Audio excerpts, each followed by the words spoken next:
utility tokens, não é? Ou de stablecoins, portanto, de criptoativos que estão referenciados ou cujo valor está referenciado com um conjunto de outros ativos, de moedas ou de uma moeda só. A ideia é, no fundo, definir como é que estes criptoativos são emitidos, como é que são armazenados, como é que são comercializados e estabelecer, no fundo, esses direitos da organização das empresas que fazem isso e direitos para os consumidores. Essa é a lógica. E quando é que o MiCA entrará em vigor e em aplicação? Bem, a partir do momento em que o MiCA é publicado no Jornal Oficial das Comunidades, portanto, em que passar o processo legislativo, o MiCA entra em vigor em todos os Estados-membros, por igual, portanto, passa a ser lei, como chamamos, Law of the Land, quer em Portugal, quer na Letónia, quer onde for. Claro que pode estabelecer algumas coisas que os Estados-membros tenham de cumprir para concretizar alguns aspectos, mas no geral, no bulk geral, aplica-se tal como se fosse uma lei portuguesa. Quando é que vai entrar em vigor? Bem, como eu disse, o processo legislativo tem várias fases. Agora está na fase do Conselho, assim que acabar a fase do Conselho passa para o Parlamento. O Parlamento depois... Quando falamos em Parlamento, falamos em Parlamento Europeu. Parlamento Europeu, exatamente. Os Parlamentos Nacionais também podem ter um contacto aqui, devido ao princípio da subsidiariedade, mas provavelmente não vai acontecer com tanta força. Portanto, o que vai acontecer é que estes processos demoram um bocado também da iniciativa legislativa que há, quer num órgão, quer noutro. Na prioridade que, por exemplo, a presidência portuguesa coloca a este ato, e depois na prioridade que o próprio Parlamento coloca neste ato. Estamos no ano de pandemia, estamos no ano com outras questões também que estão a aparecer, mas a Comissão está a colocar bastante pressão sobre este assunto. Portanto, se calhar no final do ano, início do próximo ano, podemos ter, se calhar, este regulamento a aparecer. E, portanto, para que as pessoas que assistem hoje a este webinar e que assistirão no futuro, em termos de processo, estamos a falar de uma parte de consulta e de contribuições das associações do setor e dos players neste mercado, que é aquilo que está a decorrer neste momento. A seguir, há uma proposta final que sobe ao Parlamento Europeu.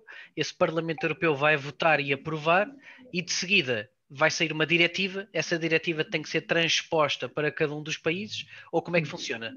Não é uma diretiva, é um regulamento. Ou seja, se fosse uma diretiva acontecia isso, não é? Portanto, ou seja, os Estados-membros tinham depois de fazer uma lei nacional que transpusesse a diretiva.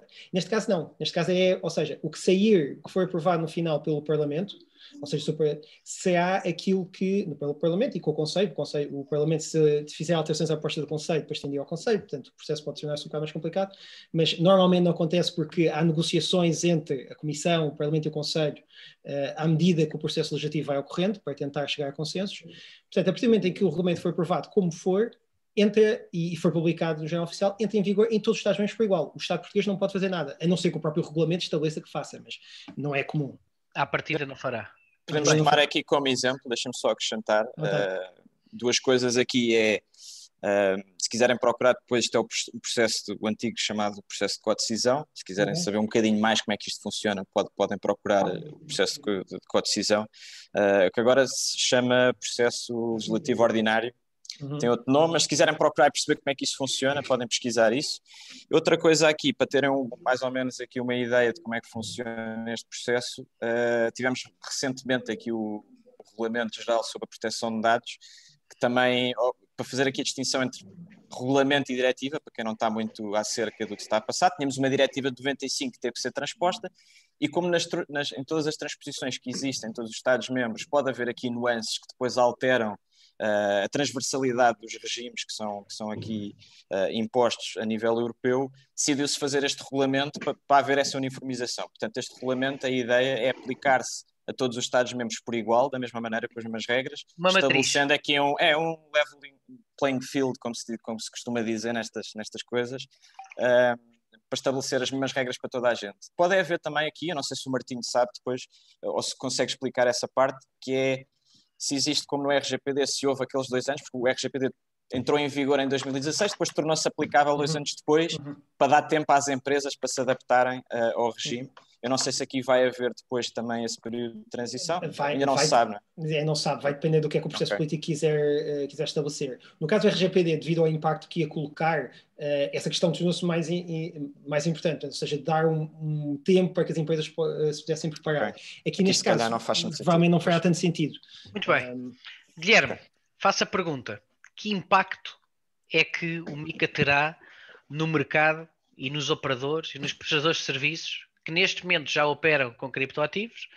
Sabemos que centenas estão a pensar passar a operar com criptoativos e acho que em Portugal, por exemplo, grande parte do sucesso deste webinar representa também o interesse que a comunidade tecnológica, económica, financeira e legal tem por esta temática. O que é que o MiCA vai impactar efetivamente nesta indústria, Guilherme? Antes de mais, boa tarde a todos. Um prazer estar aqui mais uma vez. Muito obrigado pelo convite. E no fundo, como aqui dissemos, o MiCA no fundo vai trazer quase uma harmonização a nível europeu. Portugal, infelizmente, tem algumas salvaguardas ou tem uma perspectiva um bocadinho mais conservadora, em que realmente há assim vamos dizer, de alguma forma, algum ceticismo em relação à implementação ou da aceitação de prestadores de serviços relacionados com criptoativos, como é óbvio em Portugal. Como nós podemos ver também com, por exemplo, a transposição da diretiva da Anti-Money Laundering, que no fundo realmente veio tentar trazer alguma clareza e tentar trazer um processo de autorização desses prestadores de serviços juntamente com a própria lei. O MiCA no fundo vai trazer muito mais do que isso. Vai trazer muito mais do que isso em que sentido? No sentido em que, como referi, há uma harmonização a nível europeu, então quase todos os países, ou todos os países dentro da União Europeia, terão o mesmo nível de atração em termos de regulação. Claro que depois em termos fiscais podem variar, mas no fundo as regras são aplicadas para toda a gente. O que nós temos vindo a ver desde o início, vamos dizer, 2016, 2017, com a criação destas prestações de serviço assim mais comuns, até com as próprias ICOs, AIOs e tudo o que acontece subsequentemente, é que no fundo havia uma escolha dentro da própria União Europeia de qual seria o melhor regime, qual é o regime que podia trazer mais segurança jurídica e estar devidamente regulado ou com uma autorização devida e que depois, claro, podia fazer a transposição para o resto da União Europeia. Portanto, a meu ver, o que eu penso é que Portugal vai beneficiar muito mais do que isto, do que os outros países, por exemplo, como Malta, que já está na vanguarda, Liechtenstein, a Lituânia agora, a Estónia teve ali um pequeno revés, mas vai beneficiar muito mais porque vai se aplicar a toda a gente, a todos os Estados-membros de igual forma. Agora, quais são as consequências efetivas que pode ter para os prestadores de serviços? Na verdade, o que vai acontecer é que vão haver regras muito mais claras, ou seja, vai haver uma certeza jurídica muito maior para os prestadores de serviços e claro que isto pode trazer benefícios e também, como é, haver alguns obstáculos. Por exemplo, poderão haver obstáculos, se calhar, para startups, embora existam algumas isenções no MiCA, que podem ser pedidos por alguns em termos de substância, ou em termos até de políticas e da própria estrutura do modelo de negócio ou estrutura tecnológica que seja necessária para criar uma prestação de serviços, por exemplo, de um exchange ou de um brokerage, que pode, de certa forma, limitar. Mas, no fundo, no futuro, acho que será certamente uma mais-valia para Portugal, porque, na verdade, o que nós temos agora é só aquela mera transposição da diretiva da ML5. Da ML5, exatamente, que, no fundo, é só muito mais relacionada com o compliance em si do que propriamente com o business model. Requisitos técnicos e de unidade também de intervenção ao plano de negócios e dar uma certeza jurídica maior também para os clientes e conseguimos atrair mais pessoas também para o mercado se tivermos também os devidos prestadores de serviços regulados. E coloco-vos a pergunta aos três, que é aquela pergunta que toda a gente que nos está a ouvir quer saber, que é, de forma genérica, e antes de irmos ao breakdown individual de cada um dos pontos deste setor, desta indústria, faço a pergunta que todos queremos saber, que é: o MiCA é uma legislação crypto-friendly ou é uma legislação, um regulamento mais exigente do ponto de vista da inovação dos mercados e da inovação tecnológica? Pergunta para os três. Podem começar como queiram. Eu acho que o MiCA, depois corrijam-me se estiver errado, mas eu acho que o MiCA vem trazer aqui, acima de tudo, vem trazer certeza jurídica relativamente a alguns pontos relacionados com estas novas tecnologias e o mercado dos criptoativos e trazer regras que sejam iguais para todos, ou seja, pretende-se aqui... o principal objetivo do MiCA, penso que é esse, é trazer alguma certeza legal relativamente às definições do que é que são criptoativos, a diferenciação entre os criptoativos deste ponto de vista com aqueles que já se conhecem como ativos financeiros que estão ao abrigo de outra legislação, estabelecer regras de como são expostos no mercado esses mesmos criptoativos, substituir alguma ou fazer aqui um override de alguma maneira, alguma legislação que já exista, como o Guilherme estava a falar, em alguns dos países, mas que depois possa não bater certo entre eles. Criar também aqui condições para que haja uma espécie de um passaporte europeu em termos destas atividades, portanto, não precisar, ou quem quiser ter este tipo de atividades e promover este tipo de atividades, não estar sempre dependente de análises casuísticas em cada um dos Estados-membros, poder fazer isto de uma maneira mais concertada, ter acesso aqui ao mercado europeu de uma maneira global e não estar muito preocupado com cada um dos pontos que possam ser diferentes. Como o Guilherme também disse há pouco, é importante relevar isso, e outra vez a questão entre as diferenças entre diretivas e regulamentos é que com a AML5 criou-se aqui, se calhar, situações dispares entre diversos países, portanto, houve países onde houve a possibilidade de empresas que já trabalhavam com criptoativos verem-se beneficiar de um regime transitório.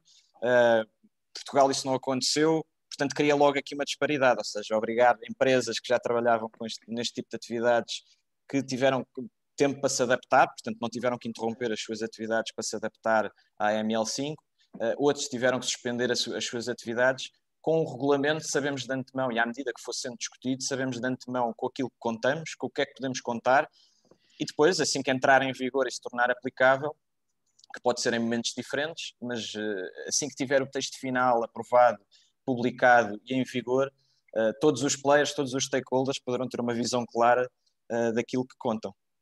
Martim, é crypto-friendly ou é mais exigente? É assim, é exigente para os prestadores criptoativos. É mais exigente do que existe hoje em dia, que é nada, não é? Quer dizer, se eu quiser montar uma operação e começar a ver, se quiser fazer Martinho Coin e começar a distribuir Martinho Coin, Martinho Swap, ou o que for, posso fazer sem grande problema, não é? Portanto, é mais exigente no sentido em que a partir de agora já não posso fazer isso de forma lícita, pelo menos, tenho de cumprir com uma série de requisitos no estado mesmo onde estou. Ao mesmo tempo, ao criar esses requisitos, acaba também por legitimar este mercado, que é uma coisa que eu acho que, e aquilo que o Guilherme dizia, sobretudo, que em Portugal ainda há muita dificuldade regulatória, ainda há muita, que também tem muito a ver com a atitude dos reguladores e a atitude de algumas entidades sobre esta questão.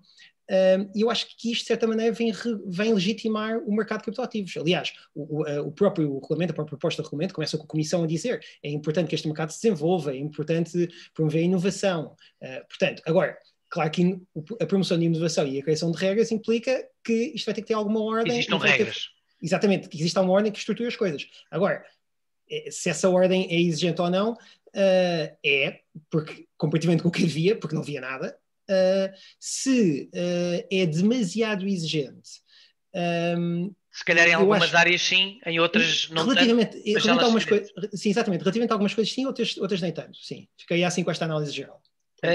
Guilherme, faço-te a pergunta. Um dos pontos principais do MiCA, escrito no texto do MiCA, diz que pretende tornar o setor europeu de emissão e prestação de serviços em criptoativos mais competitivos. Eu queria pensar sobre o que é tornar a Europa competitiva. É a Europa competitiva entre si? É a Europa competitiva com outras economias emergentes, como a economia chinesa, como a economia norte-americana? É nós, entre nós, nos conseguimos organizar enquanto Europa? O que é interpretar isto como algo que vem aqui legitimar totalmente o mundo dos criptoativos? Que tipo de reflexão é que podemos ter sobre esta frase? Tornar o setor europeu de emissão e prestação de serviços em criptoativos mais competitivos. Acho que é um bocadinho tudo, na verdade, especialmente, a meu ver, acho que também dentro da própria União Europeia, criar, ainda bem que é um regulamento e não uma diretiva, criar regras iguais para toda a gente, ao ponto de não haver o que está a acontecer hoje em dia, que alguns Estados-membros beneficiam mais.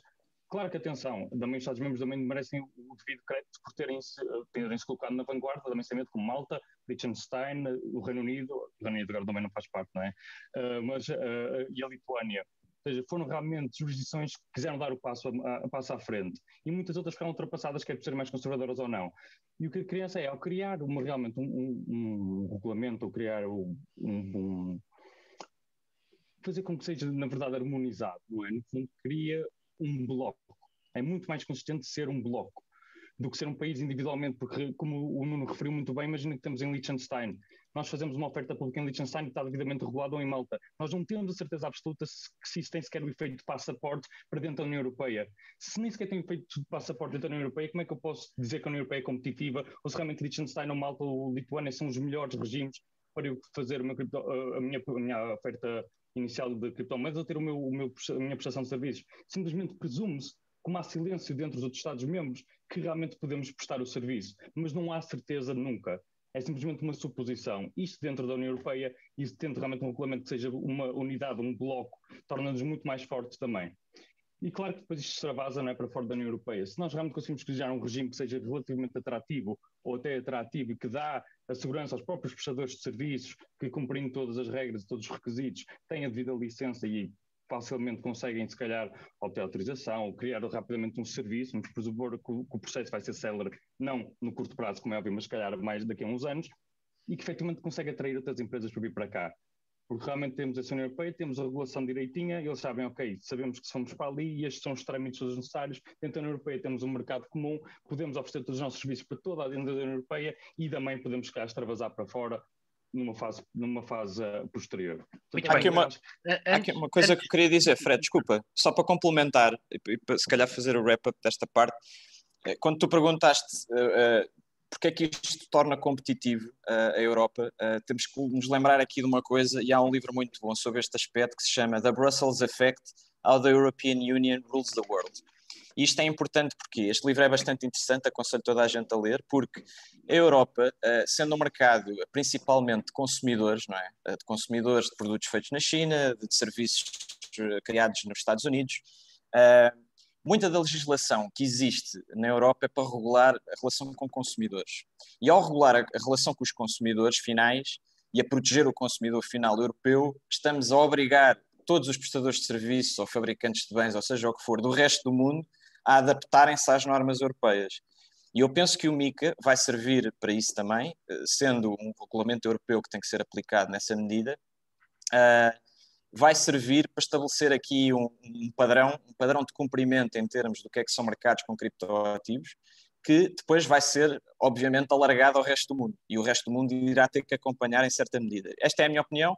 Isto aconteceu, por exemplo, vou voltar aqui outra vez ao RGPD, mas quer dizer, é o último grande regulamento que nós temos aqui na Europa, mas a verdade é que depois do RGPD vemos todos os países no resto do mundo, seja o Brasil com o LGPD, seja outros países, até o Qatar, o Bahrein, seja o que for, estão a ter legislação que é muito coincidente com a do RGPD. Porquê? Porque toda a gente quer vender serviços, toda a gente no mundo inteiro, todas as empresas no mundo inteiro querem vender serviços ao consumidor europeu. Portanto, nós tendo este regulamento aqui do MiCA também, e tendo estas regras bem definidas, vamos poder ter empresas aqui e criá-las aqui e estarem sob a égide deste regulamento. Também vamos proteger os consumidores europeus nestes mercados, que também queiram ser adquirentes de criptoativos e fazer as suas transações, investimentos, seja através de CBDCs, seja o que for, mas estarem protegidos sobre esta regulamentação, que tem muito dessa parte também de proteção do consumidor final, e se calhar vamos passar por aí mais à frente, mas tem muito esse foco também. Portanto, ao estabelecermos aqui as regras do MiCA, vamos estar a obrigar um bocadinho o resto do mundo a vir atrás, que é o chamado Brussels Effect. Portanto, eu acho que isso vai repercutir depois de um bocadinho pelo resto do mundo, e é importante ter isso em mente também. Coloco-vos a pergunta antes de passar aqui às perguntas que temos já no chat e que eu acho que são super pertinentes, e apelo a quem tiver questões para nos deixar aqui, porque vamos tentar responder a todas. Mas coloco-vos a pergunta, aquela pergunta de confirm or deny. Porque eu penso que é aquela pergunta que é um chavão, que muitas das vezes é falada na comunicação social e passa uma imagem até oposta àquilo que se calhar vocês concordarão, e a pergunta que vos coloco é: estamos num momento em que esta indústria não voltará para trás e que não temos uma perspectiva de proibição, mas sim de criar as condições ideais para que possa crescer? Concordam com esta afirmação? É neste ponto em que estamos? A meu ver, sim. Acho que a regulação será sempre importante, desde que não se sufoque a inovação, que é sempre um grande problema. Também a título de exemplo, porque o que aconteceu em Malta foi precisamente isso. Malta realmente regulou em demasia a indústria e fez com que quase todos os prestadores de serviços que estivessem lá acabassem por sair. Agora, se calhar, vai ser uma coisa boa, porque já estão muito perto dos requisitos do MiCA, e a própria lei já está feita nesse sentido, mas 2018 deixou-se de tornar atrativo precisamente por esse motivo. Portanto, se a regulação e o próprio, o MiCA, for friendly, como eu, na minha opinião, acho que é, pode sufocar de alguma forma, mas ao menos as pessoas já vão saber para o que é que vão e realmente quais são os requisitos, e a longo prazo vai beneficiar sem dúvida alguma. Martim? Sim, eu diria um bocado a mesma coisa que disse há pouco, não é? Ou seja, da coisa da legitimação disto. Eu acho que a ideia de criar um regulamento e com este grau de sofisticação, apesar de tudo o MiCA, estamos a falar de uma proposta de 168 páginas, tem N artigos, é uma norma trabalhada e que necessita ainda, vai necessitar também de alguns reparos em algumas coisas, mas percebe-se que não é uma coisa em vão. Logo isso já vem dizer, não, nós queremos que isto se mantenha, queremos que isto continue a existir. Claro, queremos algumas regras aqui para estabelecer, mas a ideia é reconhecer como é que isto vai ficar, claramente. Nuno? Sim, eu não tenho muito mais a acrescentar neste ponto, acho que já foi tudo dito. Eu penso que sim, que este regulamento é bastante benéfico nesse sentido. Há aqui um ponto importante que eu não sei se os outros painelistas concordam, mas é que eu vejo este regulamento, não o vejo como castrador da tecnologia. Ou seja, um bocadinho na linha daquilo que estávamos a falar há bocadinho, eu vejo este regulamento como uma proteção do consumidor e não como castrador ou tentar definir aquilo que a tecnologia pode fazer. Portanto, as DLTs, toda a tecnologia que sustenta esta atividade não está aqui de alguma maneira coartada ou estrangulada. Muito bem. Eu posso dizer uma coisa só para responder isto que o Nuno diz, que concordo perfeitamente, e até para dizer uma coisa, estava só também porque sei que vamos responder às perguntas uma por uma, mas houve também uma coisa sobre permissão aqui dita, que é, este é um regulamento que não é um regulamento que proíbe, nesse sentido, ou seja, não há nenhuma parte aqui que diz, é proibido criar um thread swap, é proibido fazer uma coisa assim, não, é só dizer, querem fazer isto? Muito bem, façam, mas façam desta forma. Querem fazer uma outra coisa? Façam, mas façam desta forma. Querem fazer um utility token? Façam, mas façam desta forma. Querem fazer um security token? Não é connosco. Excelente. Acho que estabelece mínimos de informação. Estabelece os borders, não é? O que isto estabelece, assim, tentando resumir numa frase, estabelece que tipo de informação mínima é que tem que ser dada às pessoas quando as coisas acontecem. Basicamente é isso. Muito bem. Vou pegar aqui diretamente nas perguntas e felicitar quem já aqui colocou as perguntas, porque de facto são perguntas extremamente pertinentes e muito úteis. E a primeira, que é aquela pergunta que eu, antes de vos passar a pergunta, posso dizer que sobre este tema, o nosso próximo webinar, no final do mês de março, será exatamente dedicado a este tema da questão dos impostos, até porque este ano, enfim, há bastantes pessoas a liquidar as suas posições em criptoativos e, portanto, a questão da taxação é sempre um tema extremamente pertinente a partir do momento que tem que entregar as suas declarações de IRS ou IRC, naturalmente, e por isso coloco-vos a pergunta. O MiCA tem informação sobre aquilo que será a taxação dos criptoativos na zona euro ou não? Não, porque a própria taxação, ou seja, enquanto imposto direto, isso é responsabilidade dos Estados-membros. Portanto, o MiCA, a União Europeia não tem competência para decidir sobre como é que os Estados-membros vão taxar, a não ser em ser DIVA. Mas mesmo nisso, que é o único imposto europeu, mas mesmo nisso não há nenhum toque cá aqui. Agora, mais uma vez, isto é o ponto da opinião pessoal, e eu convido o Guilherme e o Nuno e quem quiser, claro, a discordar do que vou dizer. Não sei até que ponto é que a legitimação, não sei até que ponto, não, suspeito até que ponto é que a legitimação disto, ou seja, de agora, precisamente, temos uma legislação que permite qualquer pessoa fazer este negócio através de certas condições, não vai levar também as autoridades tributárias e, sobretudo, depois os próprios Estados-membros, legislador, a fazerem leis que tratem de taxar as mais-valias e os rendimentos descriptivos, não é? Nós, em Portugal, temos aquela famosa, não é, decisão opinião vinculativa, vinculativa que retira um bocado isso, mas nada disso. A partir do momento agora que se pode fazer isto como uma atividade normal, em que se calhar vai passar a ser normal também, nós temos algum capital em cripto, em wallets e a render, que não vai haver uma alteração. Agora, o MiCA em si, objetivamente, não tem nada a ver com uma questão de taxação. Eu não quero explorar muito a questão da tributação dos criptoativos, porque quero ter, como disse, no final do mês, fica já anunciado para todos que nos ouvem e que nos vão ouvir depois, quando subirmos o vídeo para o YouTube.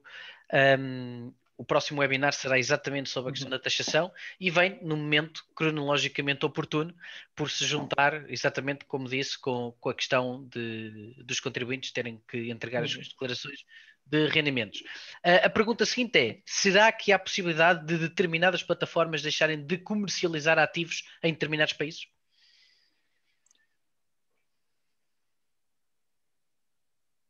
Em que sentido?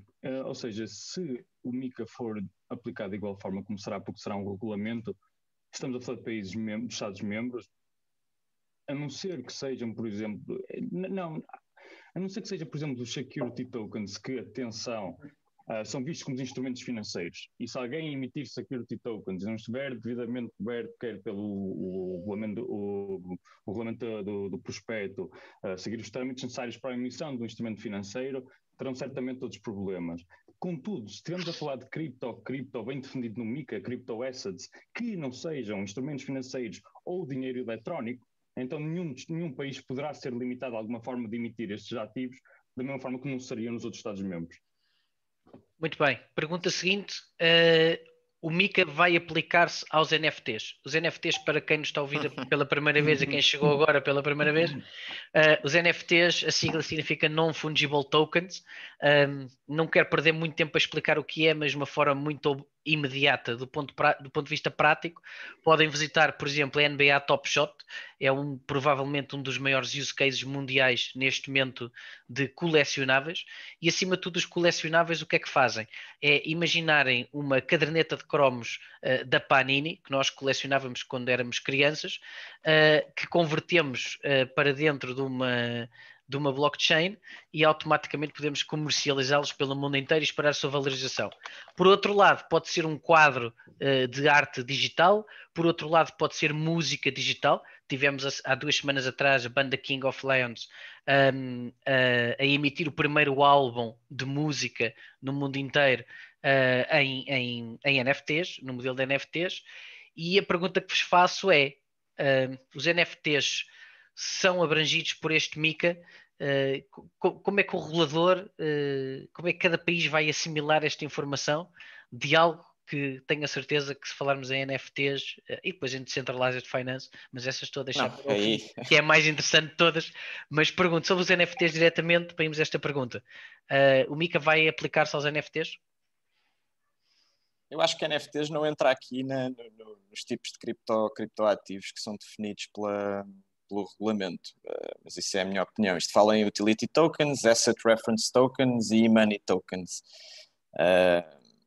Eu acho que um NFT, sendo um token não fungível desse ponto de vista, ou seja, puramente único e associado a uma determinada representação da realidade de forma digital, eu acho que não cai aqui. Mas isso é a minha opinião pessoal. Eu não sei se o Guilherme e se o Martim têm outra opinião. Eu queria pegar que é também uma coisa que o Guilherme disse há pouco, também que devíamos também falar sobre aqui, que é uma coisa é a lei, não é? É o que a lei estabelece. Outra coisa é como é que a lei é aplicada. Esta lei vai ser aplicada por reguladores, e há reguladores, como nós sabemos, por exemplo, na âmbito da União Bancária, que aplicam certas ideias de formas diferentes. O regulador mais conservador vai tentar fazer coisas mais diferentes do que esta. Agora, com a base do jogo que temos no regulamento, vai ser comum na União Europeia. Isto é um ponto que eu acho que é onde vai haver, por assim dizer, mais sopa, se eu puder usar a expressão. Porquê? Porque, o que é a definição de criptoativo está no artigo 3b, que diz: criptoativo é uma representação digital de valor ou direitos que podem ser transferidos ou armazenados eletronicamente utilizando tecnologia de registro partilhado, distributed ledger ou uma tecnologia semelhante. Cabe aqui entender se um NFT um álbum musical, para quem nos ouve, um álbum de música ou um quadro digital. é uma representação de algum direito, nem que seja um direito de propriedade ou um direito de utilização disso, de propriedade intelectual, não é? E, portanto, nesse aspecto, da forma como está disposto no artigo 3b, cabe aqui, parece-me nesse aspecto. O grande problema que eu acho que vai ser a aplicação do MiCA para o futuro vai ser isso, vai ser onde é que está a fronteira entre o que é um criptoativo, o que é que não é, o que é um security token ou o que é que não é.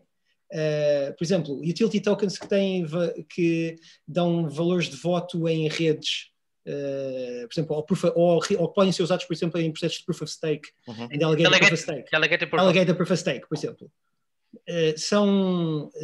Tens um poder de direito de voto e até tens um rendimento, quase como uma espécie de dividendo que tens da rede. Isso é suficiente para depois ser qualificado como um valor imobiliário, como um instrumento financeiro, não MiFID, etc. Pode criar uma dúvida ou não.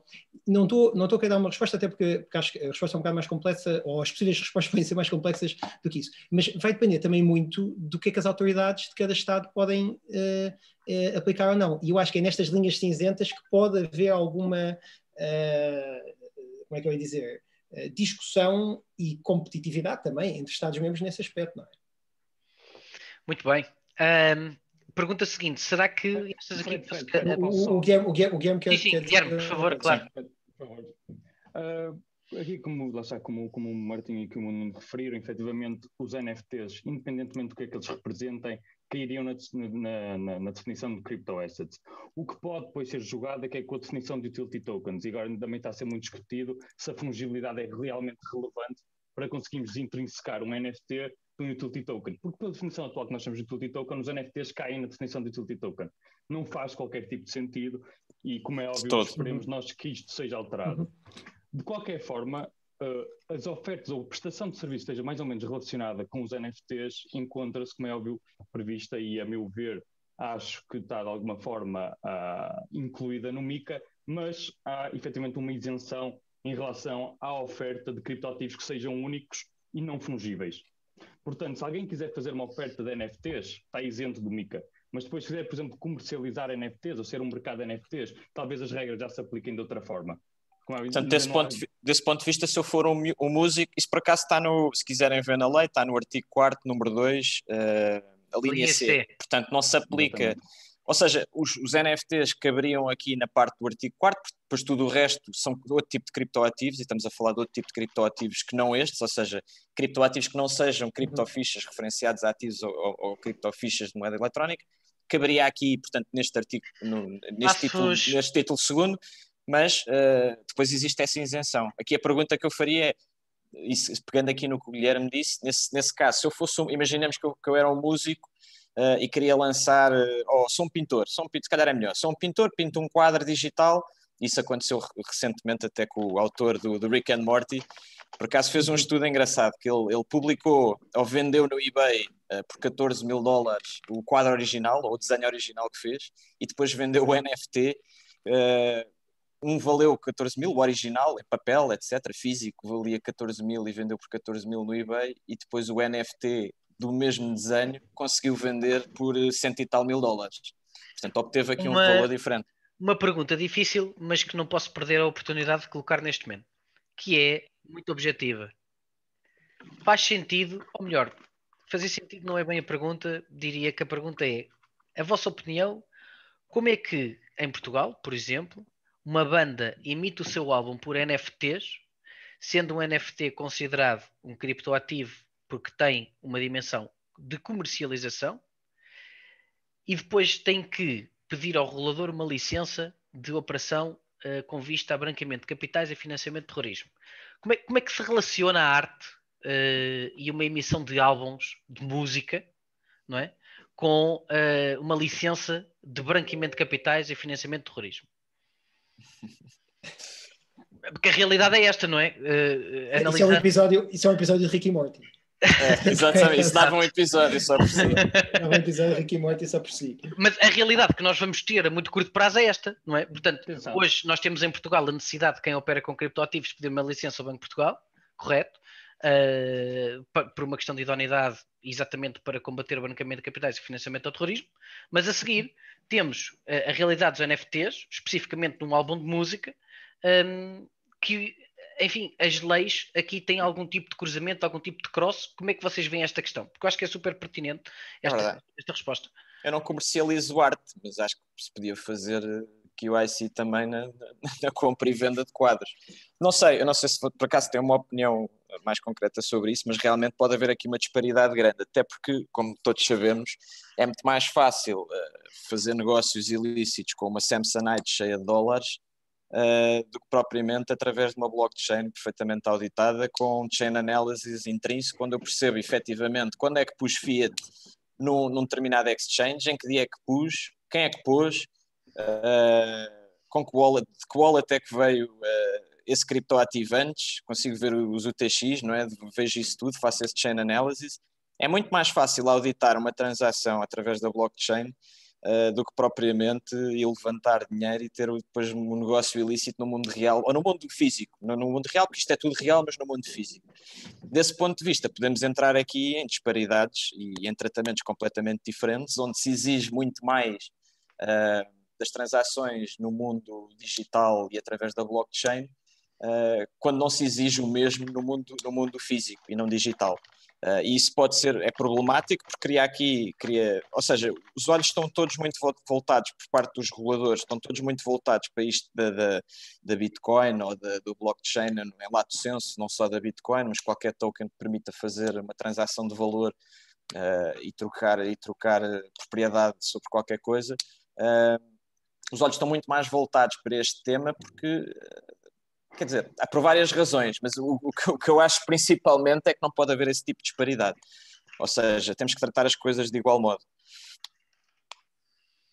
Sim, eu diria, isto é uma crítica um bocadinho ao Mika e também às suas limitações, que é, o Mika foi, a grande coisa que levou à criação do Mika foi a questão da Libra. Foi, de repente, o Facebook diz que vai fazer uma moeda e na Europa passam-se e vamos então fazer uma coisa para regular esta coisa... As stablecoins. As stablecoins e isso tudo. Aliás, até se vê pela preocupação, há 3 tipos de criptoativos aqui falados, as stablecoins, quer tenham várias currencies por baixo, quer estejam anexadas apenas a só um, até criam 2 tipos de stablecoins para proteger, e os criptoativos que não são instrumentos financeiros, sejam depois isso que for, dentro da... Martim, pedia-te até para poderes desenvolver um pouco esta questão das stablecoins, porque é também um tema absolutamente crucial da indústria.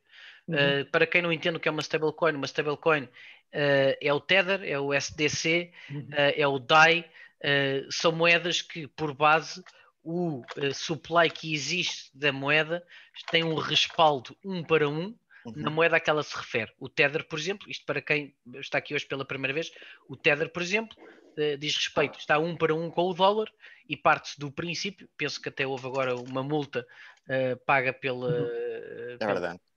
Bitfinex, exatamente nesse sentido, e portanto todo o supply que existe de circulação em Tether, à partida, se tudo estiver certo, existe também o respaldo equivalente em dólar. E o ano passado o Facebook anunciou, no fundo, nesta corrida aos criptoativos, anunciou a criação da sua própria moeda. E volto agora, Martim, só para fazer aqui este ponto para que toda a gente entenda o que estamos a falar. Porque é que a União Europeia vê as stablecoins de uma forma mais conservadora do que vê, por exemplo, a Bitcoin ou o Ethereum? Porque no caso da Bitcoin e do Ethereum, quem está a dar, ou no caso das altcoins que não são ligadas a um ativo, quer dizer, é valor do mercado, não é? Ou seja, eu quero uma Bitcoin por um certo valor, tu queres outra, mas quem está a pôr o dinheiro sou eu. Ou seja, podemos ter um risco aí financeiro de investimento, mas enquanto no outro caso está anexado e, portanto, supostamente eu quando vou ter uma Tether, como tu dizes, por exemplo, eu tenho pelo menos a suspensão que eu no final do dia posso ir ao emissor da Tether e pedir de volta o dinheiro. Como no Facebook a mesma coisa. Imagina que a Tether tem, de repente, tem um sucesso, não é? Portanto, começa a circular, não sei, 800 bilhões de Tether pelo mundo, mas que só tem 400 milhões. E no final do dia eu fico com um ativo digital que não tem valor nenhum e que há um buraco. pode haver um buraco e pode ter um risco sistémico para o sistema complicado. E acima de tudo, eu acho que a União Europeia também teve isto, mas isto não foi só a União Europeia, eu acho que isto foi uma coisa geral, até se viu como por exemplo, o Congresso dos Estados Unidos reagiu com a Libra, passado que 2 semanas, 3 semanas, de repente o chefe daquilo está no Congresso a depor, ou no Senado. Portanto, quer dizer, houve um medo com isto de uma empresa privada poder criar uma moeda ou algo que pudesse ser usado como uma moeda, como instrumento de pagamento, e com isso andasse de certa forma a concorrer com os Estados. E portanto houve um bocado de separação. E a ideia do MiCA, ou a inspiração por causa do MiCA foi esta, o que é financeiro, ou que parece como instrumento financeiro, vamos deixar para instrumentos financeiros. Certo. O que é moeda, o que pode ser usado como instrumento de pagamento, como se for stablecoin, está bem, queres fazer isso, nós deixamos de fazer, sem problema nenhum, mas segue as regras. E as regras são estas. E o resto, também tens regras e segues regras aqui. O que é que acontece? É que eu acho que este foco acabou por trazer um problema que é, por exemplo, o problema dos NFTs ou de outras realidades que daqui a 6 meses, 5 meses, sei lá, quando isto aparecer, podem aparecer de volta. Que foi a mesma coisa que aconteceu, por exemplo, com a Quinta Diretiva. A Quinta Diretiva falava em moedas virtuais.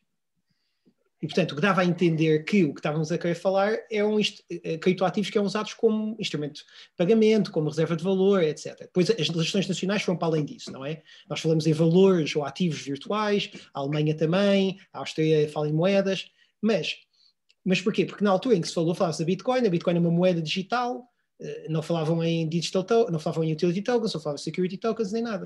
Portanto, a lei vai andando, aliás, ontem, fazendo aqui uma pequena confidência, mas não é? Ontem, quando estávamos a falar um bocado sobre esta conferência, até disseste uma crítica dos advogados e da tecnologia, mas que é bastante premente, que é, a lei vai sempre andando um bocado atrás do que o desenvolvimento tecnológico está.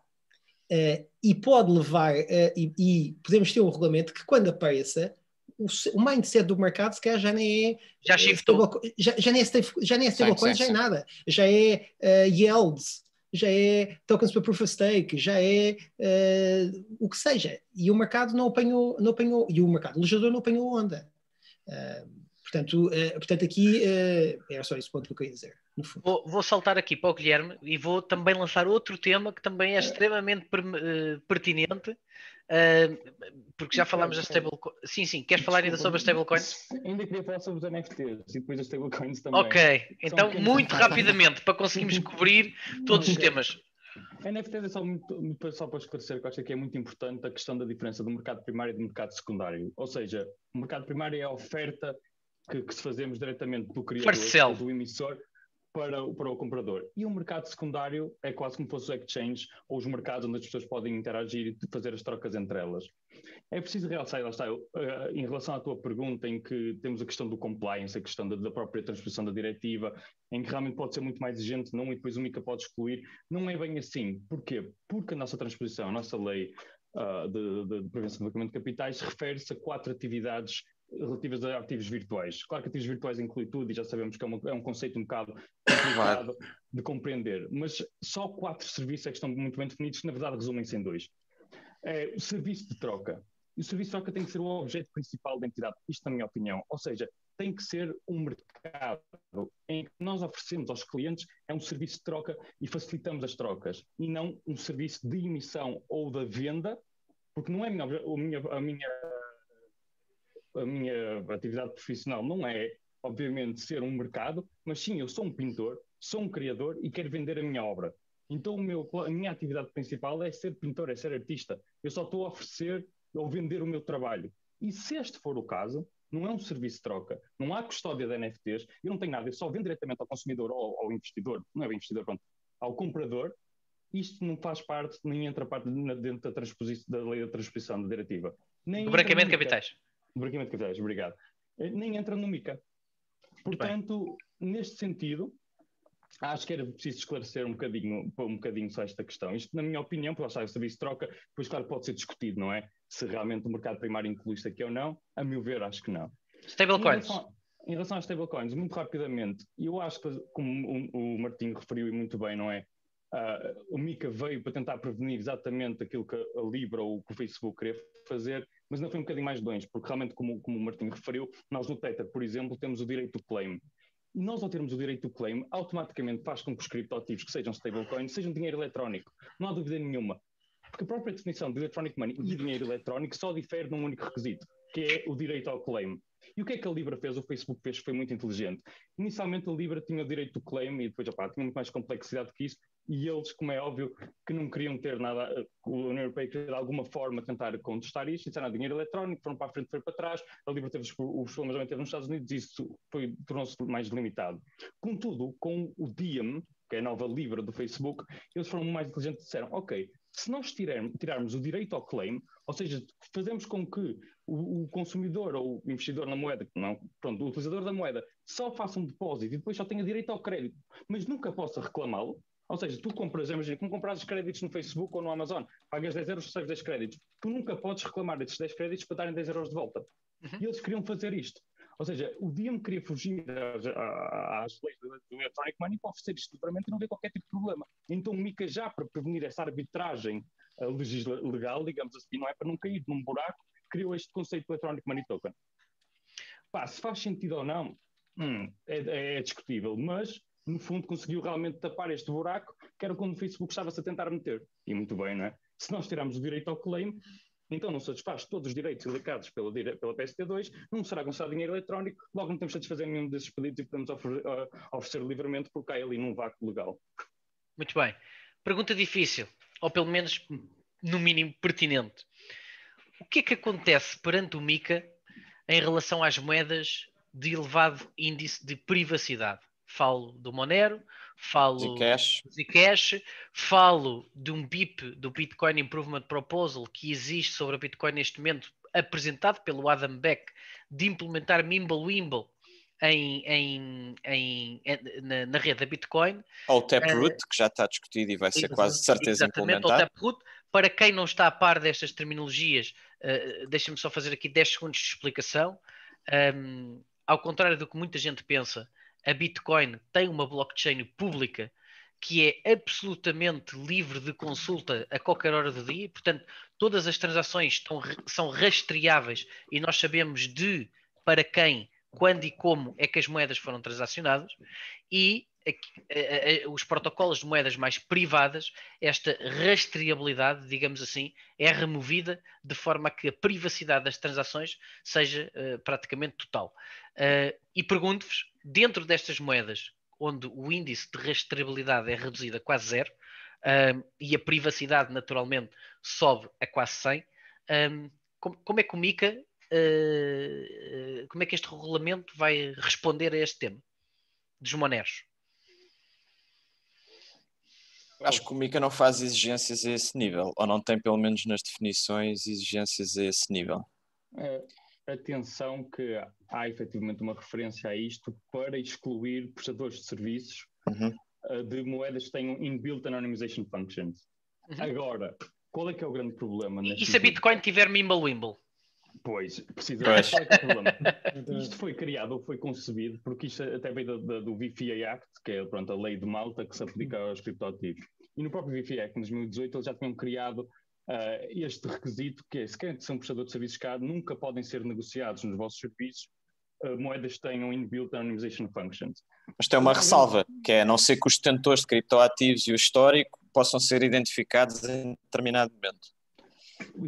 O que depois também subverte a lógica do token. Por exemplo, faz isto acho que, a meu ver, faz alguma diferença, por exemplo, entre o Monero e o Zcash. Porquê? Porque o Monero tem efetivamente inbuilt anonymization functions em que não é opcional. Ou seja, o Monero por si só ofusca qualquer tipo de informação, qualquer tipo de dados entre as transações e de quem é o remetente e quem envia. Agora, o Zcash por si só já não tem, e já é uma questão de opção.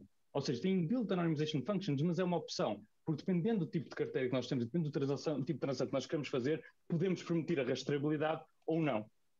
E isto é que levanta grandes questões, porque nós não sabemos qual é que é o impacto, qual é que é o escopo, o que é que vai ser incluído aqui, e como nós aqui referimos muito bem, não é? Está por como no referenciou, ou até o próprio Ether, não é? Na rede Ethereum, que se receber algum AEP, Ethereum Improvement Protocol, que permita, por exemplo, SK-Snarks, como é que isto vai ser afetado e que Ether e Bitcoin de repente não podem ser comercializados em mercados de criptomoedas? como é que esta restrição, que começou por tentarem ofuscar de alguma forma o Monero, expulsar o Monero, até os Zcash, Dash, seja o que for, tem alguma assim questão de privacidade, mas se se tornar quase como um standard da indústria, para permitir, mesmo que seja opcionalmente, será que vão ser banidas ou será que não vão ser banidas? É uma questão que está em aberto porque isto não é claro. Nós não sabemos literalmente o que é o Inbuilt Anonymization Functions. Não há ainda um conceito, não há uma definição, portanto só podemos presumir, a meu ver, que é nos casos, por exemplo, em que não há uma opção, como a Monero.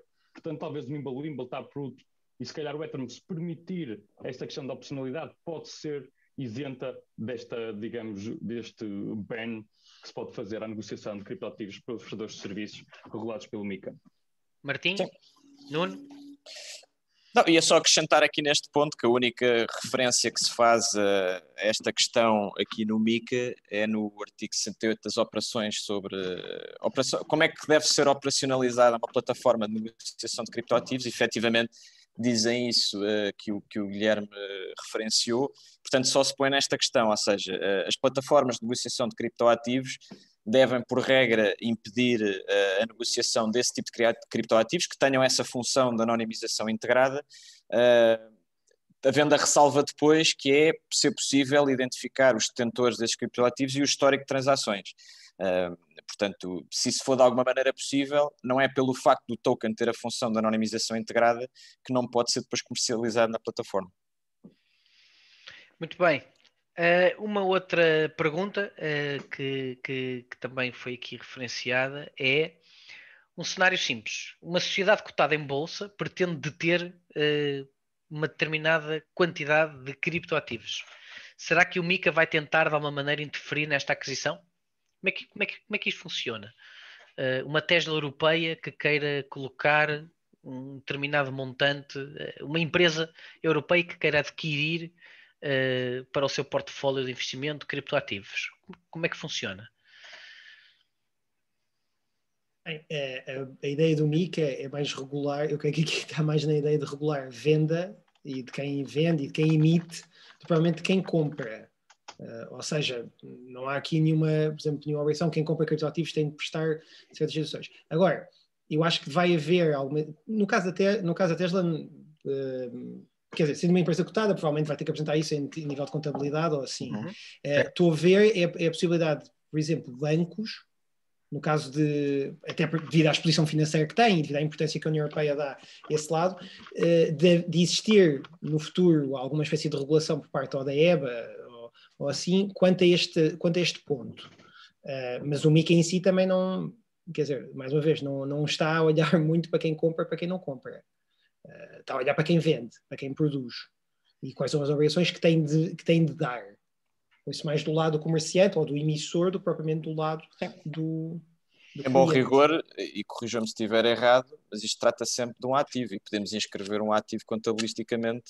Portanto, eu posso ter barras de ouro no meu ativo, no ativo da minha empresa, como posso ter BTC ou como posso ter qualquer outro ativo que tenha um valor associado a esse próprio ativo. Portanto, não há aqui nenhuma proibição. O MiCA não pretende... Lá está, é importante reter isso e o Martinho acabou de frisar novamente. O MiCA não pretende regular aquilo que, enquanto indivíduos, podemos ou não podemos ter, pretende regular a maneira como é que este tipo de ativos são expostos no mercado e disponibilizados de alguma maneira, para proteger, lá está, quem os adquire ou quem tem acesso aos mesmos. Uma das perguntas que nos chega muitas vezes, e não está aqui feita por ninguém do público, mas em última instância não posso deixar de colocar, porque é uma das perguntas mais reincidentes que nós recebemos por e-mail na associação. E a pergunta é, mesmo que a regulação europeia em determinada atividade proíba essa mesma atividade, uma das perguntas é a diferenciação entre o que é ter a sede da empresa fora da zona euro e operar comercialmente na zona euro. Isto é, eu posso ter uma empresa sediada, não vou dizer nenhum paraíso fiscal, Bermudas, Seychelles, etc., mas posso ter uma empresa sediada em Cabo Verde, vamos dizer assim, e depois operar na zona euro. Como é que o MiCA e como é que a regulação no geral vai entender isto, sendo que depois isto relaciona-se também com a pergunta do Miguel, que é a Coinbase e a Binance estão sediadas nos Estados Unidos da América E a Coinbase e a Binance, para quem ainda não está muito por isto, estamos a falar de dois dos maiores players mundiais nesta indústria. A Coinbase, a semana passada, já está em mercado secundário, não está a preparar o seu IPO. A valorização expectável é de 100 bilhões de dólares, e o Binance, embora não tenha contas públicas conhecidas, diria que terá 3 ou 4 vezes mais que a Coinbase, expectavelmente. Portanto, o facto da Coinbase e a Binance estarem sediadas nos Estados Unidos da América, o aparecimento do MiCA pode levar a uma retração da comercialização de cripto e análogos em países da União Europeia? Como é que entendem isto? Eu vejo como uma oportunidade da legislação americana se concertar com a legislação europeia. Mas isto é a minha visão otimista da coisa. Ou seja, por exemplo, o Estado de Nova Iorque já tem há muitos anos uma licença para empresas que operam nesta área. Tanto que a Gemini tem uma, a dos irmãos Winklevoss. Existem inúmeras empresas que já têm uma licença em Nova Iorque para atuar ou para ter atividades ligadas a estes ativos. E temos agora uma empresa portuguesa. Não podemos esquecer a empresa do Diogo Mónica, claro. Exatamente. Que tem uma licença federal, portanto que serve para o país inteiro. Temos o Kraken, que tem uma licença num estado só, mas que também tem uma licença de custódia. Mesmo cá na Europa já temos inúmeros países. Por exemplo, na Alemanha o BaFin já permite também aos bancos que façam custódia de criptoativos. Portanto, eu acho que aqui há uma oportunidade clara de haver aqui uma concertação a nível transatlântico, entre Estados Unidos e Europa, para chegar aqui a um consenso e haver aqui uma harmonização para ter um mercado que seja partilhável pelas duas geografias. Concordas, Martim? Caminhamos para um mercado harmonizado entre a Europa e os Estados Unidos da América? Caminhamos para um mercado regulado, quer na Europa, quer nos Estados Unidos. E os procedimentos são sempre diferentes, até devido aos sistemas políticos que eles são. Claro que as empresas que vão querer comercializar e que vão ter que, no fundo, exercer as atividades que estão aqui no MiCA, vão ter que estar registadas segundo os termos que estão aqui no MiCA. Vai ser interessante ver, aliás, a questão até que o Nuno falava logo no início disto, de se vai haver um período até que o regulamento possa entrar em vigor, ou seja, entre a sua publicação e a sua entrada em vigor nas ordens jurídicas, até para saber como é que se vai preparar para os players do mercado que já fazem a oferta desses serviços, não é? Uhum. E, portanto, quer dizer, eu estava aqui a pensar numa metáfora que pode, numa imagem que pode ajudar um bocado a isso, que é a ideia disto, o MiCA é criar, para aquilo que não são instrumentos financeiros, uma espécie de regulação financeira, chamamos de uma relação subfinanceira, não é? Portanto, que é muito... Aliás, vamos ler aqui a mesma ideia. Mantém-se o white paper, mantém-se uma série de outras questões, mas é muito parecido com a relação de prospectos versão beta, não é? Um bocado a mesma ideia. Até, aliás, como os próprios mercados de cripto também funcionam como uma espécie de mercados não tradicionais de financeiros. E, portanto, quer dizer, todos estes atores vão ter que começar a ter de preencher os requisitos e estas licenças. Se bem que, mesmo nos Estados Unidos, a Coinbase também já tem que cumprir com os requisitos, até para ser uma empresa regulada. A Binance também vai ter que preencher os requisitos. A Kraken, com as licenças, também tem. Portanto, quer dizer, isto não é nada, não é que de repente dizer, estes tipos não há nenhuma regra que isso se aplica, agora vão ter que se aplicar também outras regras. Vão ter que se aplicar também. Agora, como é que isso vai impactar? Eu acho que para as grandes empresas, eu acho que isso não vai ser um problema. Para as Coinbase, para as Binance, etc., acho que não vai ser um problema cumprir com os requisitos. Eu acho que a questão mais complicada é com outras situações que aparecem, como DEXs, não é? Como pancake swaps. Era exatamente o que eu queria chamar. O Fred queria acabar no pancake. É evidente, reparem, este tema do pancake swap é um tema que me é muito próximo neste momento, porque tem sido, enfim, conhecer isto. Reparem, para quem nos ouve hoje pela primeira vez, ainda nunca ouviu falar em DeFi, Decentralized Finance, nós estamos neste momento com um mundo absolutamente avassalador do ponto de vista de Decentralized Finance. E antes de depois vos colocar as questões, tal e qual como partilhava ontem convosco quando estávamos a preparar este webinar, vou agora partilhar aqui com a audiência exatamente o use case para podermos refletir sobre isto. E convido também outras pessoas que tenham opinião, por favor, levantem a mão e teremos todo o gosto em dar a palavra, até para tornar isto interativo e até mais dinâmico. No caso, por exemplo, do PancakeSwap, que basicamente é uma plataforma de DeFi, ou dia de hoje a terceira maior mundial, sendo que já ultrapassou a SushiSwap nas últimas semanas. O PancakeSwap tem sobre a sua guarda 4,5 bilhões de dólares. Portanto, para darmos ordem de grandeza ao tema. E em cima do PancakeSwap, o que nós temos são 3 nicknames no Telegram, onde não existe qualquer, pessoa com passaporte, com cartão de cidadão, enfim. Portanto, o desafio é, para nós operarmos num DEX, num Decentralized Exchange, como a PancakeSwap, a única forma de contacto, não existe e-mail, não existe sede, não existe nada, é absolutamente anónimo. E a pergunta que vos faço é, considerando que estas plataformas de DeFi cada vez mais estão a ter tração, e hoje são 4,5 bilhões, se formos ver o Uniswap, estamos em 40 ou 50 bilhões por aí fora. Como é que o MiCA, eu nem diria o MiCA, como é que o regulador, qualquer regulador, o governo, nós vamos forçar, se é que é possível fazer esta pergunta, como é que nós vamos viver, coabitar com estas realidades que têm 10, 20, 30, 40 bilhões de dólares sob custódia e que na verdade não existe tecnicamente nenhum ser vivo sobre o comando? Para o Guilherme, ou não? Esta discussão, claro, é uma discussão um bocadinho sensível, a meu ver, não é? Porque temos que entrar um bocadinho pelo que é verdadeiramente a descentralização e até que ponto é que definimos a descentralização também. Guilherme, eu sou um defensor total da descentralização, mas confesso que até a mim isto me tem feito confusão. Portanto, e depois, atenção, como é que nós juntamos isto com compliance feito na Europa, não é? E como é que nós, se vamos operar no PancakeSwap com um determinado projeto, conseguimos uma liquidez de 10, 20, 30, 40 milhões, não importa, como é que esse dinheiro entra numa conta bancária portuguesa ou de um banco europeu e como é que vocês, juristas e advogados, vão considerar, e depois revisor oficial de contas numa sociedade anónima, e depois contabilista, o compliance do banco, o cybercrime do banco, branqueamento de capitais, financiamento ao terrorismo. De facto, não houve prática de branqueamento de capitais, não houve prática de financiamento ao terrorismo, mas não deixa de haver uma grande dificuldade de tornar tudo isto um compliance absolutamente correto. E gostava de vos ouvir falar sobre isto, porque é um tema das minhas últimas 48 horas, digamos assim.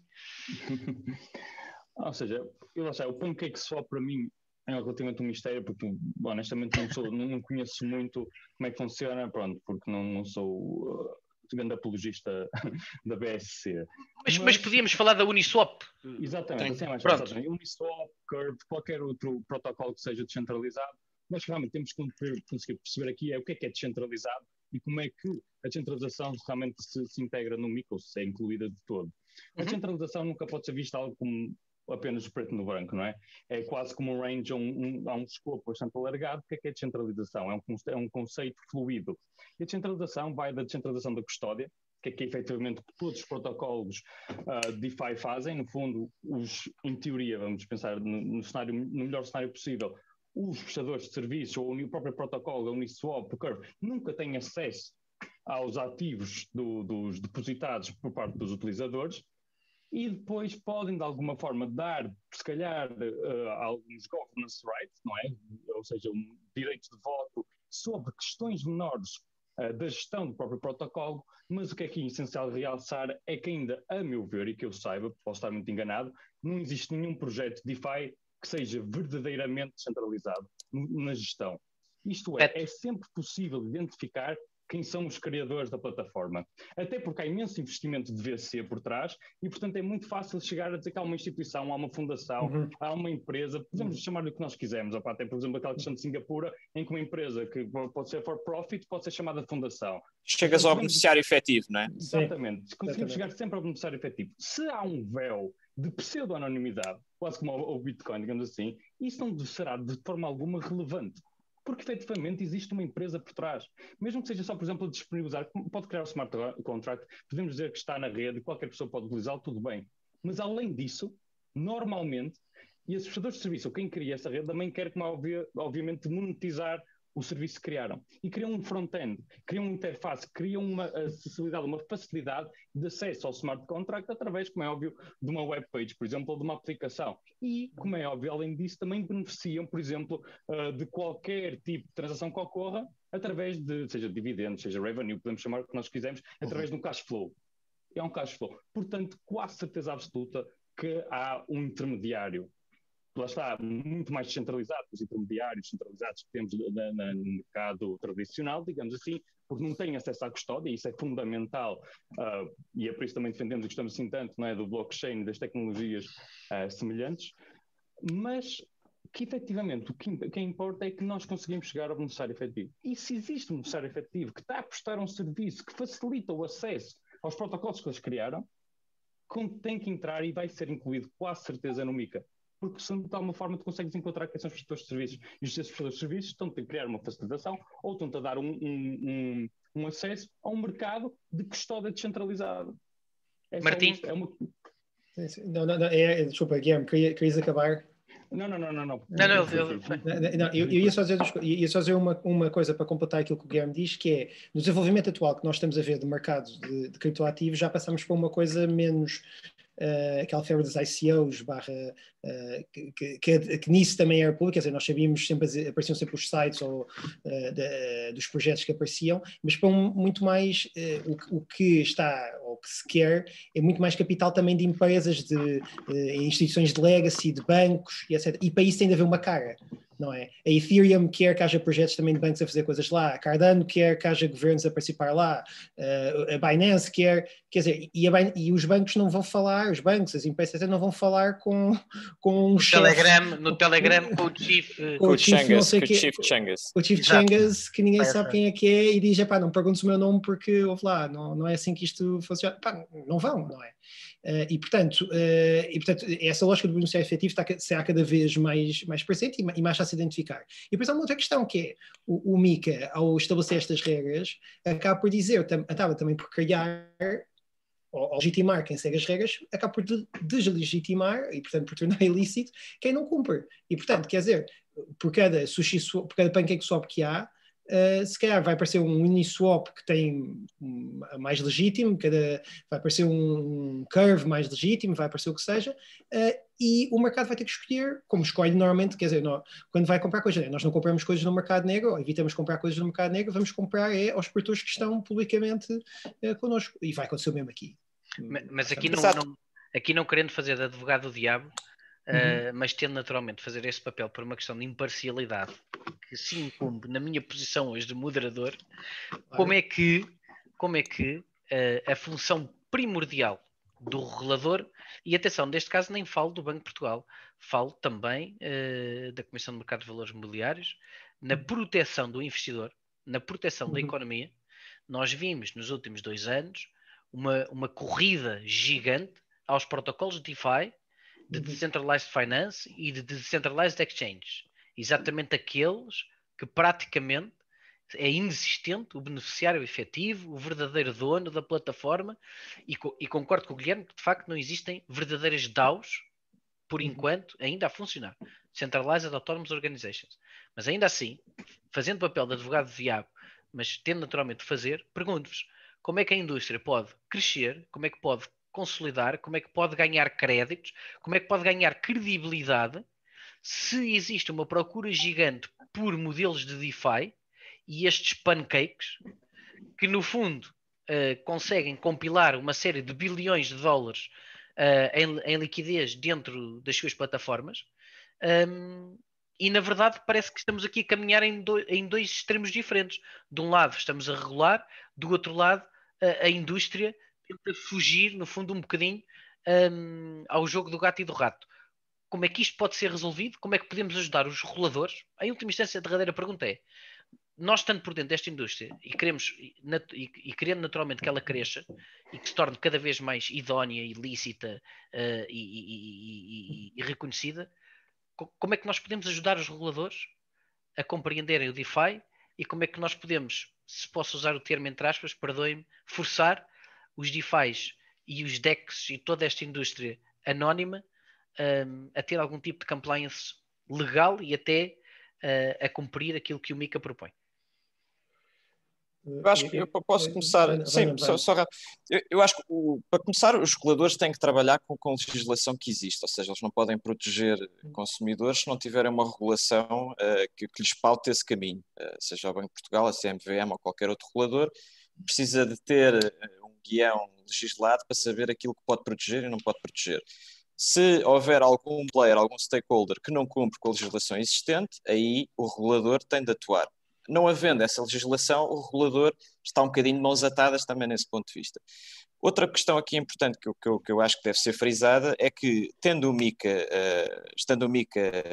em vigor e aplicável, todas estas questões que possam fugir aos requisitos que o MiCA impõe, todas estas novas tecnologias de investimento descentralizado ou de movimentos financeiros descentralizados que essas tecnologias agora permitem, vão passar a ser também objeto dessa regulação. Portanto, o que vai acontecer é que todas essas inovações tecnológicas vão ter que se pautar por estas regras. Havendo essas regras, o regulador vai garantir também que as regras são cumpridas. Isso vai dar muito mais credibilidade às próprias instituições que operacionalizam sobre estas tecnologias, o que faz também com que haja um investimento muito mais seguro. Portanto, o acesso a esse tipo de tecnologias e investimentos vai ser muito mais seguro e mais convidativo, pelo menos é a minha opinião. Ou seja, eu sinto-me muito mais impelido ou mais facilmente impelido a participar neste tipo de investimento descentralizado se tiver de algum modo garantido que aquilo bate certo com os trâmites legais. E é aí que este tipo de regulamentos e este tipo de legislação é importante, que é para diferenciar as tecnologias ou os serviços com base em tecnologia agora mais avançada, mas que cumprem com esses requisitos, e o que torna todo o investimento e a participação nessa lógica muito mais segura do que aqueles que são shady ou que eu não conheço ou que não percebo ou que não são regulados. Portanto, mais facilmente eu tenho acesso ou acedo a esse tipo de plataformas e tecnologias se eu souber que tem o white paper, se eu souber que cumpre com os requisitos todos do MiCA, do que um ao lado que eu não sei como é que é regulado ou como é que subsiste. Guilherme? Penso que o Martinho... Não, diz. Ok. A meu ver, lá está. Eu acho que, Fred, aqui a tua visão é um bocadinho mais tendenciosa, porque, como tu fizeste muito bem, nós estamos dentro do mercado de cripto em geral. Então nós lidamos com isto todos os dias. Então para nós DeFi já parece algo que é uma coisa bastante banal. Certo. Mas temos que nos lembrar que efetivamente o mercado está fechado para a maior parte do consumidor ou do investidor de retalho, o normal, que nem sequer conhece cá Bitcoin, ou ouviu falar e até tem algum Bitcoin, mas nunca mais explorou muito mais do que isso. Então o MiCA realmente, para DeFi e tudo, se uma plataforma quer atrair muito mais gente e muito mais volume, também conseguirá ser muito mais publicitada se for devidamente regulada. Porque, como é óbvio, vão continuar a haver entidades descentralizadas e totalmente anónimas e que vão continuar a oferecer os seus serviços como oferecem hoje em dia. Mas se nós tivermos que criar alguma coisa que seja do mesmo mote em que promova a descentralização de gestão de menores questões ou da própria custódia, que eu acho que é a questão mais relevante, como é óbvio, à parte dos retornos, isso conseguirá atrair e atrairá muito mais gente para o mercado dos criptoativos de DeFi. Portanto, acho que é uma grande mais-valia também ser devidamente regulado porque está autorizado. Não terá que andar nas sombras a tentar dizer, tem este protocolo, ver este aqui, o retorno que dá, fez aqui um depósito, e depois é falado só na comunidade e no Reddit, e vais ao Telegram e aos grupos e procuras. Não. Se estiveres devidamente regulado, podes publicitá-lo à vontade dentro da União Europeia, consegues atrair muito mais investimento, consegues ter outra visibilidade, até para os incumbentes. Criar uma conta bancária, se calhar ter apoio do regulador, como seja do supervisor, tem outra visão e tem outra dimensão. E acho que é isso que nós estamos às vezes a esquecer, porque nós lidamos com isto literalmente todos os dias e para nós é óbvio que isto é uma realidade, mas temos que pensar, na maior parte das pessoas nem sequer conhece ou nem sequer ouviu falar do que é DeFi ou como é que isso pode alterar sequer a vida delas ou os seus investimentos. Portanto, acho que nesse sentido é muito relevante que realmente, se DeFi for incluído no MiCA, que efetivamente, se tiver uma empresa DeFi, que possa ser registada dentro da União Europeia e possa oferecer os meus serviços de uma forma segura e publicitá-los livremente a qualquer cidadão que faça parte de um Estado-membro da União Europeia. Sim, eu segundo quer ou não quer o Guilherme, dando só uma imagem simples, não é? Antigamente ainda há gente que faz isso, mas creio que reduziu-se bastante. Antigamente as pessoas, nós descarregávamos vídeos, não é? Descarregávamos filmes, descarregávamos músicas, de repente passavam a existir serviços como o Spotify, para além de haver uma ação muito maior quanto a isso, Netflix, que de certa forma começaram aqui. Portanto, o mercado reagiu e deu-nos um produto lícito, em que apresenta a situação. Certo. Portanto, o mercado vai reagir também. Da mesma maneira que, por exemplo, tu ou outra pessoa que esteja no PancakeSwap está a conseguir tirar rendimentos daquilo e depois vai ter que ir, sei lá, a uma empresa e vai ter que de repente apresentar contas, vai ter que ter as contas certificadas, vai ter que... E vão olhar para aquilo, peraí, onde é que isto vem? PancakeSwap, o que é com PancakeSwap? O que é? E se calhar vão dizer, pá, não, esquece, chupa lá, isto não, PancakeSwap não dá, não está seguindo as regras.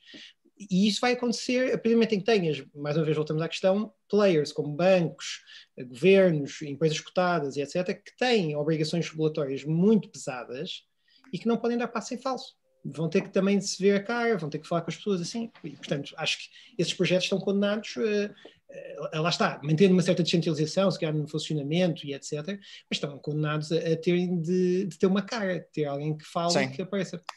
Só para acrescentar aqui muito rápido, antigamente também, eu lembro de ser em Portugal, por exemplo, alguém que tentava abrir uma firma que tinha tipo no nome cripto qualquer coisa, e o gestor do banco não deixava, ou seja, telefonava logo lá para cima e dizia, pá, tu não podes, isso aí, se calhar cripto qualquer coisa, não podes.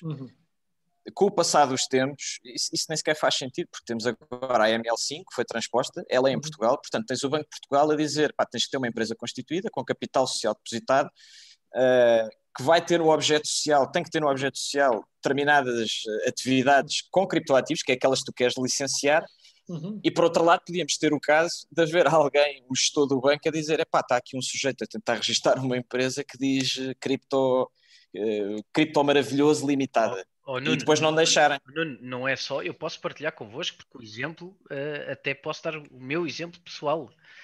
Repara, no registro de uma empresa com um objeto social que diz criptoativos, a Conservatória de Braga, a conservadora recusou o registro da empresa.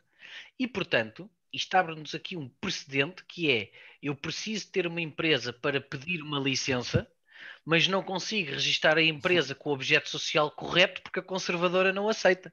Portanto, este tema é um tema complexo e naturalmente que sabemos que são com webinars como estes, são os webinars organizados, enfim, por várias entidades, felizmente não é só a PBC hoje que existe, os comentários, os artigos de jornal e no fundo toda esta awareness que é criado para que a indústria também possa crescer, porque caso isso não aconteça, caímos mesmo nesta situação de impasse, que é por um lado, não conseguimos registrar a empresa porque a conservadora não aceita, ou não conseguimos abrir conta bancária, que na verdade a lei portuguesa nos obriga a ter uma conta bancária para qualquer empresa constituída. E posso dizer o seguinte, quando nós registramos a associação em 2017, nós tivemos 2 bancos que recusaram a abertura de conta, só houve depois um banco, logicamente não vou dizer aqui, mas é o banco onde temos a conta da associação, que aceitou e que a abertura de conta da associação, que atenção, uma associação sem fins lucrativos, sem qualquer tipo de... com órgãos sociais absolutamente idóneos, não é?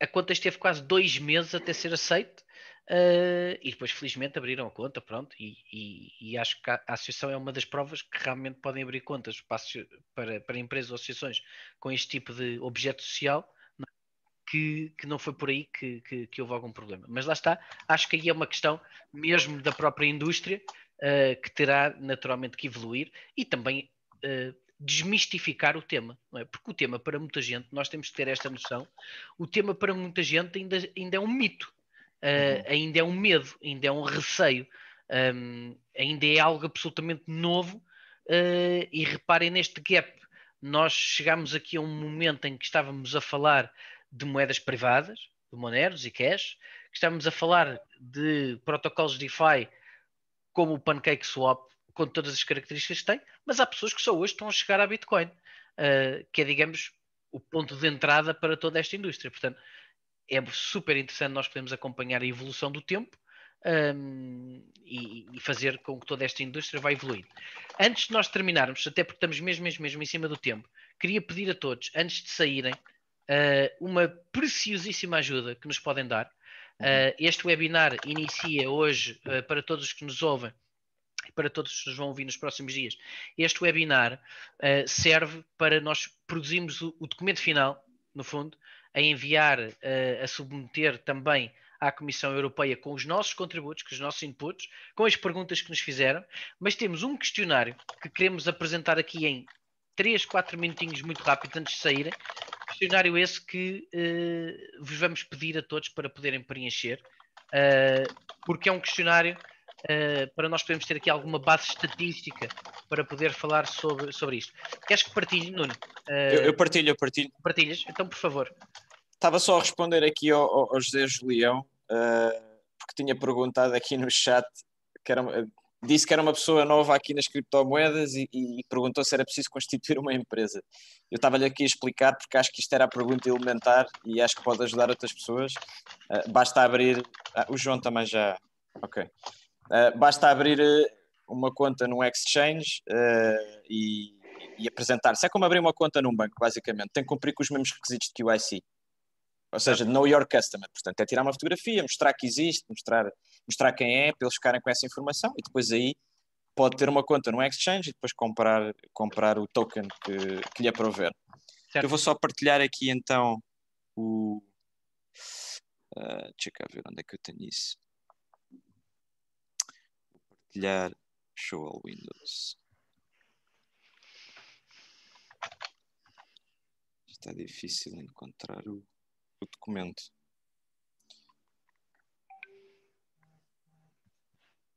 Melhor gravar isto. Se quiserem ir respondendo a outras questões enquanto eu... Não, acho que já estava... ok. Só para poder partilhar aqui, estou a abrir isto lá. Ok.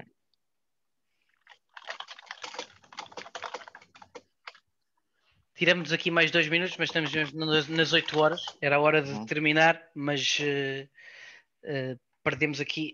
ganhamos aqui mais 5 minutos só para conseguirmos falar aqui sobre a questão do questionário, porque de facto precisa mesmo da vossa ajuda. Porque no fundo, nós às vezes temos ideia, antes de não passar a palavra, nós às vezes temos ideia de que as leis, e neste mundo de cripto, eu falo por mim, muitas vezes nós pensamos que tudo depende dos outros. E na verdade não, na verdade cabe-nos a cada um de nós, cidadãos livres, de poder participar nestas consultas públicas, poder participar com contributos e depois esperarmos ser ouvidos naturalmente, mas a verdade é que se não tentarmos também nunca vamos poder ter voz ativa, e a verdade é que hoje a associação já tem muita voz ativa, terá mais naturalmente, com o fruto do esforço e do trabalho, mas já esteve muito pior, diria. Nuno? Portanto, seguindo aqui para o questionário, para ajudar, lá está, a presidência europeia aqui a ter também uns critérios a seguir e poder podemos submeter as alterações que sejam necessárias aqui ao MiCA. Aqui a questão que colocamos, e que é um documento que vai ser partilhado depois, são uma série de questões que vão ser partilhadas depois em SurveyMonkey, certo, Fred? Certo. Vão ser enviados a todos aqueles que participaram, que se inscreveram para participar neste webinar. Vamos partilhar um questionário que tem várias questões sobre o MiCA, por exemplo, relativamente aqui ao título 1 do objeto de âmbito de aplicação e definições. Pergunta-se se o MiCA, se consideramos que as instituições de crédito e as empresas de investimento devem estar sujeitas a um processo de autorização por poderem não ter um nível adequado de conhecimentos para prestar serviços criptoativos. Vamos estabelecer aqui várias respostas possíveis.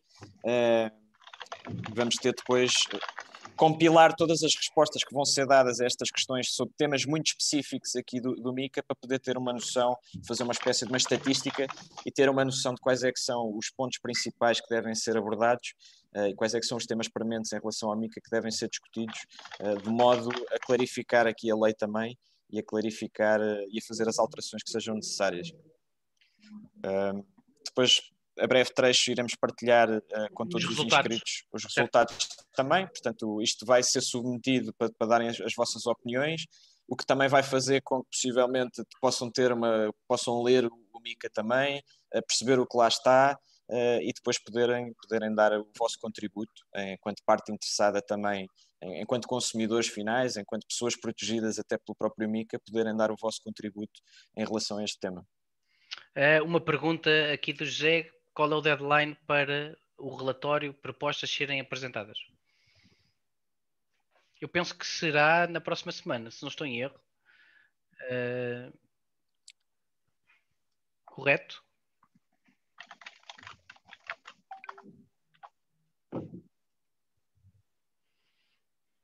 Penso que é. É 2 semanas aproximadamente, sim. Bom, não vou tirar-vos mais tempo.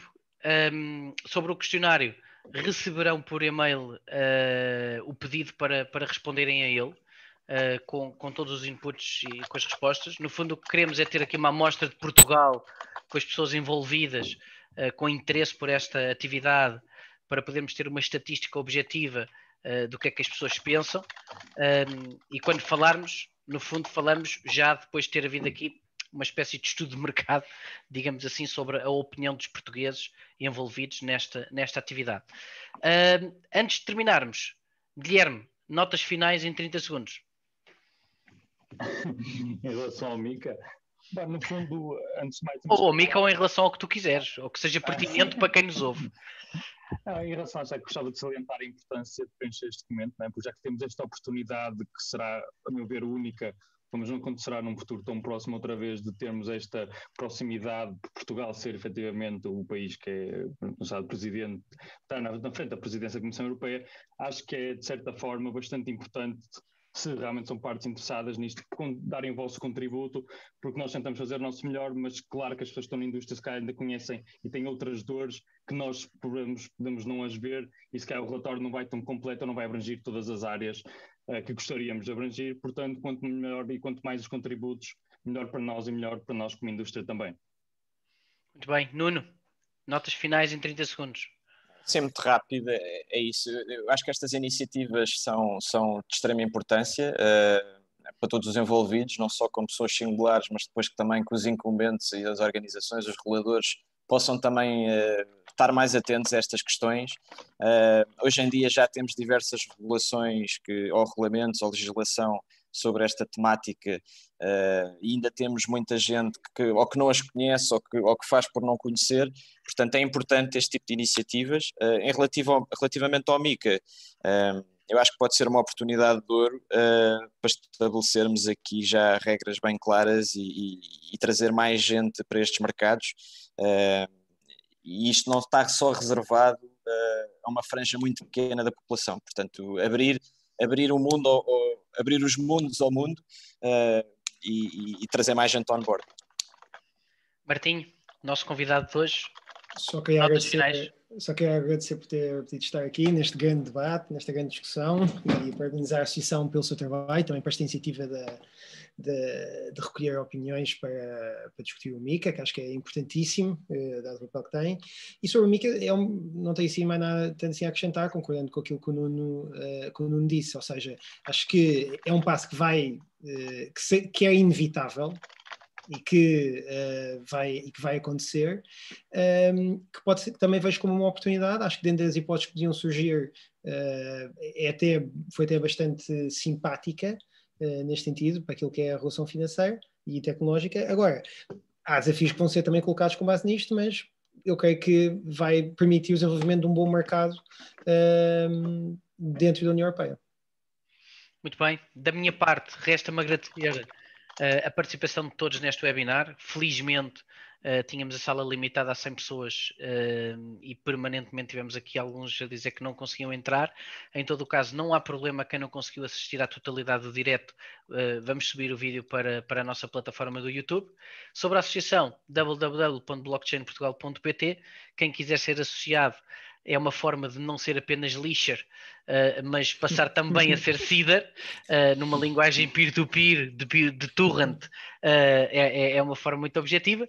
E resta-me uma vez mais agradecer aos convidados, agradecer ao Martinho, agradecer ao Nuno, agradecer ao Guilherme, agradecer a todos os outros que fazem parte da nossa equipa todos os dias a trabalhar, agradecer à restante direção da PBC pelo trabalho fantástico que vai fazendo, agradecer à comunidade por ir cada vez mais informando as pessoas do que isto é e criando as condições para que a indústria possa crescer. Um grande obrigado. Vemo-nos no final do mês para o webinar sobre os impostos. Fred, e obrigado a ti, pá. Tu agradeces a toda a gente e ninguém te agradece. Mas obrigado ao Fred também, e eu acho que falo aqui por toda a gente. Muito obrigado ao Fred por ser a figura de proa e o grande impulsionador deste movimento cá em Portugal. E por abrir estas oportunidades a toda a gente. E por toda a gente estar aqui, muito se deve ao Fred. Eu acho que é importante ressalvar isso e espero que continues e que possamos continuar a trabalhar juntos nestas coisas. Pá, respondendo descentralizadamente, eu dou a minha parte no nó da rede, mas se não existissem vários nós, eu também sozinho era um governo central, que não é o que defendo. Portanto, todos juntos conseguimos levar isto para a frente. Mas obrigado, Nuno, pelas palavras, logicamente. Acho que era o mínimo. Obrigado. Meus caros, muito obrigado a todos. Encontramos-nos no final do mês, com data ainda a anunciar, para o próximo webinar sobre mais-valias em criptoativos e taxação de impostos em criptoativos e todas as suas formas, figuras e possibilidades. Um grande abraço a todos e até final do mês. Obrigado pela vossa comparência. Obrigado. Muito obrigado. Boa noite. Muito obrigado. A todos.